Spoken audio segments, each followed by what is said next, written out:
Hi everyone, it's Natalie here, and this is a quick video for Mascha of Musings by Mascha.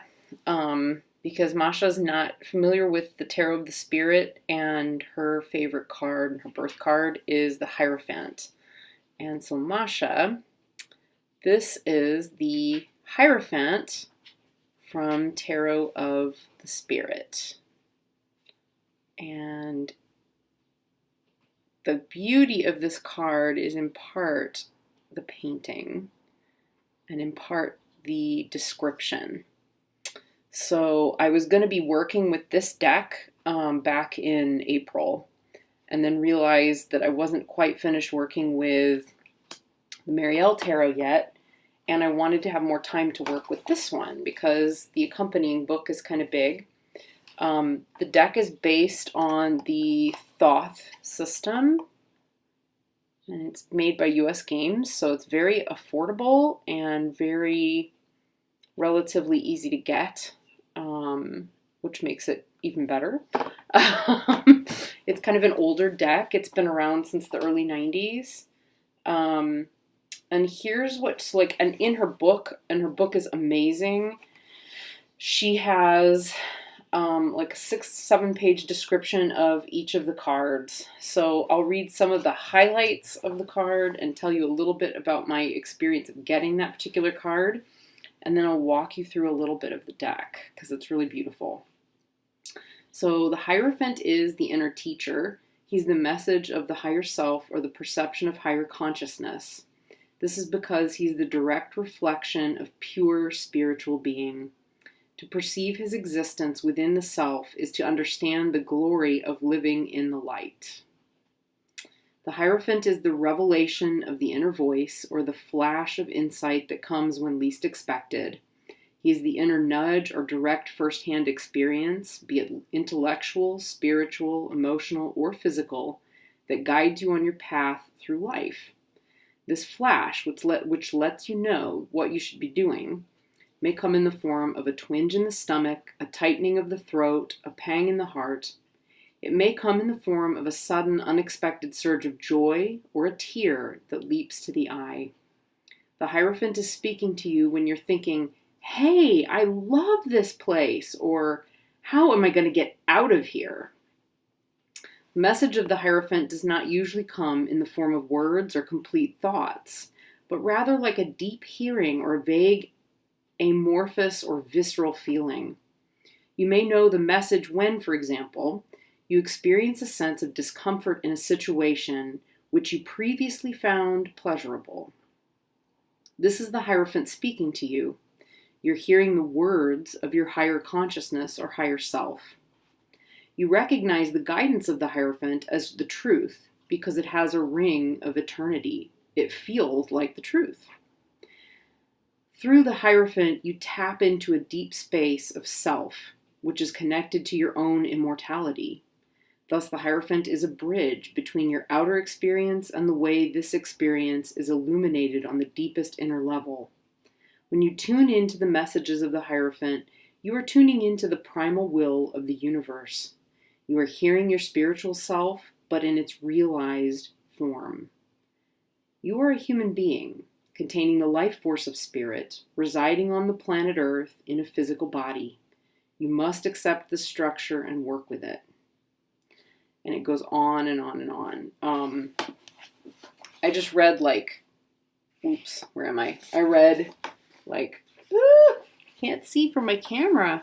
There we go. I read from the top of this page down to the bottom of this paragraph. I didn't even get into the bottom of the page paragraph.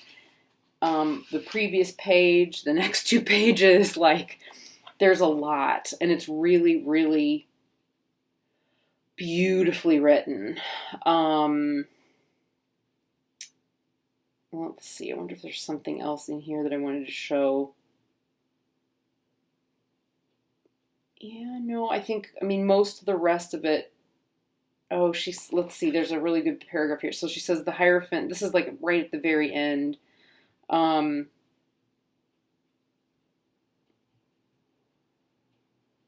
He is eternally the triumphant intelligence. His will triumphs because it is the same as the will of God. Even if we are wounded as we grow, we are nonetheless wiser. The Hierophant, which can also be seen as our conscience or the conscience of the planetary group, represents the force of light, the shaking out of ignorance. The Hierophant is the inner ear. He teaches us how to listen. He shows us the path of understanding of the universal forces and our own place within these forces. He shakes us out of ignorance. The Hierophant is personal consciousness linked to universal conscious energy. He is the awakened one, the conscious one, the illumined, the enlightened. So it's really beautiful. It's really, really beautiful. And I had a really deep experience of working with this deck right as I started, and I'm sure I'll continue and come back to him at some point, or come back to the deck at some point when I can really, really devote, the time and energy to it, because it's such a beautiful deck, and it's just so deep. But the day that I got this, which I think was on the 1st of April, I went for a walk in the park after I had gotten my cards done my tarot work in the morning, and had this incredible experience where I was just walking along and suddenly I knew how to draw, like it wasn't verbal, and it was intense and powerful, and I suddenly knew how to bring together like all of my work and all of my life's work, and knew then how to leave it alone at the same time and walk forward. And I don't even know how to explain it. Really deep, really, really deep. And in fact, that one day that I got that card, it's like still vivid and it's still with me. So I think that's why when you said you have to have a good Hierophant card, I thought, ooh, this is a good deck for Mascha. So the size, I've trimmed the cards. The untrimmed looks like this. Right, so, and I trimmed them because I didn't like the US Games logo there, in the top corner. And originally, it came out in 1992 and 2011. But yeah, so I trimmed them, got rid of the side borders, and I really like it. There's the back of the deck, back of the cards, so you can really kind of see how that looks without it. And the deck comes with this like transparent tree of life. And I'm really not familiar with Kabbalah, but you can put it over the top of each card and get a sense, and it really, really stands out on the Hierophant card, of how the tree of life, from Kabbalah really, really fits with this card. And it's like that for every single card in the deck. It's incredible. It takes you like on a little visual, map. And let's see. So just to get a sense of how it, how do we do this? Here we go. Of how it functions, what it looks like. It also uses elements instead. Love this Strength card. It uses elements in place of, in the suits, in place of pentacles, swords, etc. The Moon card is so beautiful in this one. High Priestess. As I understand it, Pamela Eakins wrote this deck with her mother, or did this deck and book with her mother. So it says it's by Pamela and Joyce Eakins.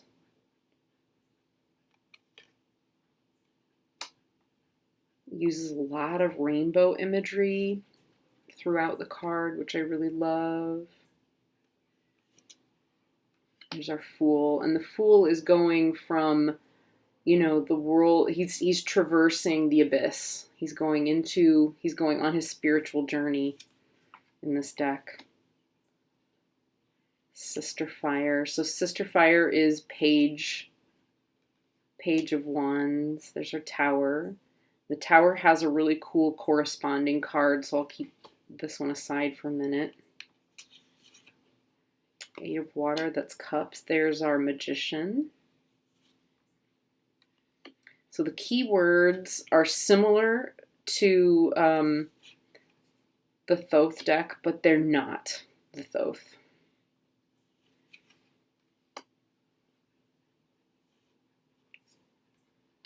I like how she put Lovers on the Sun card instead of creepy children. And Sister Water is like Kuan Yin riding the turtle, you know? I realize, like, oh, that's right. Wait, Mascha will get it because she studies Zen. So yeah, Kuan Yin, kind of, but not. Birth of Light.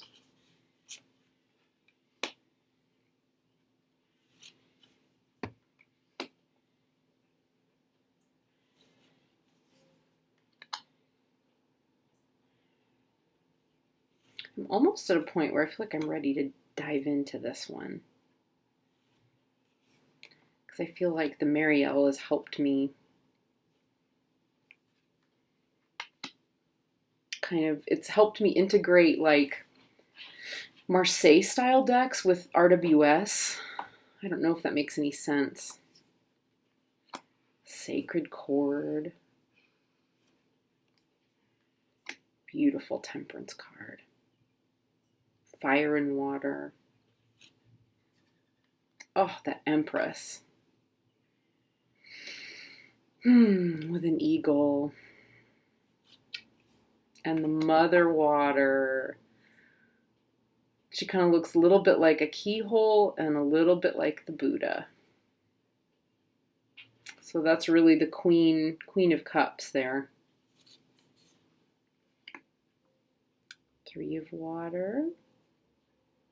Three of Cups, very familiar in terms of its meaning. Father Wind. Brother Wind. So these are air. So these are swords. Wind is swords. Mother of Wands or Queen of Wands with her lion. And that's our Nine of Wands there. The Lovers. The sacred nature of that. Okay, this is why I was holding back the Tower. So you see the correspondence between the Tower and the Eight of Fire. So the Eight of Wands is not as vague in this deck as it is in a lot of RWS decks. And I feel like this one really, I don't know, I love that correspondence that she's created there. That's totally reflective of like she talks about it being like awakening and about awakening, and you know, there are Kundalini correspondences that are there, and you know, things that will feel very familiar that are included. So I thought, oh, I've got to. I love this deck. I love this deck. It's such a pleasure to share.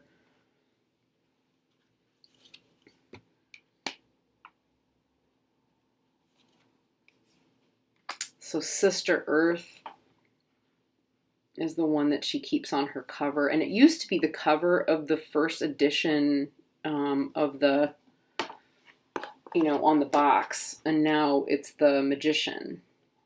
But it used to be a black and green box on the deck. I just remember from when I used to sell, I used to work in a store, like a metaphysical store when I was in college or just after.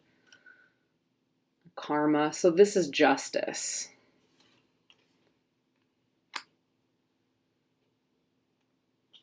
Two Wands.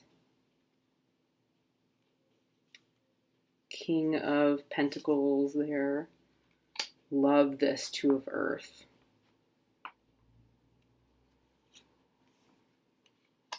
Hermit. Hanged Man. So there's a lot of, oh, I love this one. It's Ace, the One of Earth. A lot of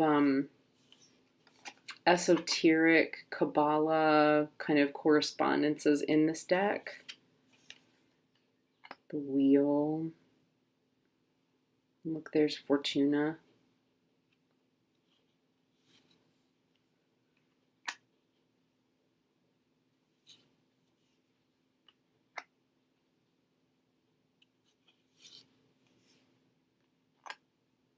So the Seven of Swords.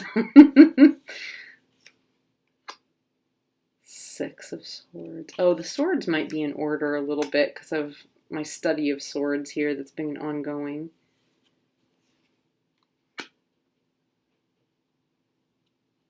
Ten of Swords. Interesting. 9. Two of Swords. I love this Three of Swords because it's so different. Oops. There's the Queen of Swords, which is not at all what we're accustomed to seeing. There's a lot more warmth and vitality and beauty in that Queen of Swords. Five of Water. Again, very, very similar to what we're accustomed to, really, with RWS. Check out that one, though. That Four of Pentacles is the key to something. Ace of Cups there.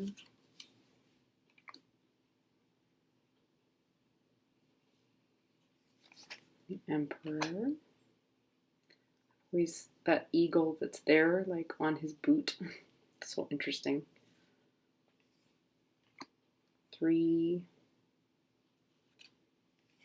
Mother Earth. So beautiful. All the flowers. Ace of Fire. I mean, look at the... I'd love to see these paintings when they were first done, because look at all the brush strokes and mixing and texture. It's incredible. There's a lot of movement in the paintings. Oh, I love this one. This Nine of Water, Nine of Cups. And then look.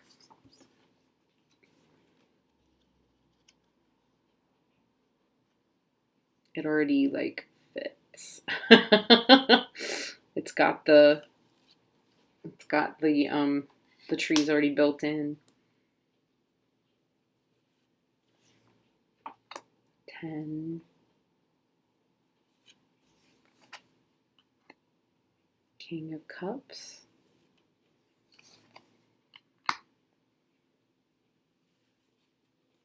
That's another one of my favorite ones. Four of Wind. The way she uses the rainbow and the butterflies. And finally, Brother Fire. So that's it. And if you don't love it and it doesn't strike you, don't feel bad. It was a really good opportunity just to put it out there and show everybody. The cardstock is like really typical, you know, really typical like US games, but it's actually got a pretty decent tooth to it. It shuffles beautifully, riffle or overhand, either one. Really comfortable, easy to hold, you know, not a huge deck. It's relatively small.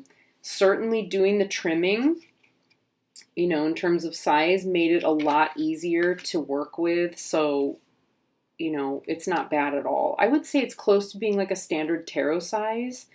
And then if you trim it, that makes it a little bit easier to hold in the hand. The book is easy to read. It's just, there's so much to take in. So when I start working with it, I'm going to start with a daily draw, obviously, and then Actually, in addition to having the book, she's also got a YouTube channel. So I will link that below in the comments. She's just done a whole series on all of the minors. And so she groups them according to number. So like she did one on all of the aces, all of the twos, et cetera, all the way through the 10. I don't remember if she did the quartz yet or not. And she's got most of the majors. Most of the majors have like an hour-long video that you can listen to. It's incredible. Like, it's like getting a lot of her course that she does for the Pacific Institute of Consciousness, or Pacific, anyway, there's a school that she maybe even started or is part of. And I know that it's part of the curriculum for learning the tarot there. And so you can get it for free on her YouTube channel. So anyway, cool stuff. All right, everybody. Thanks for watching.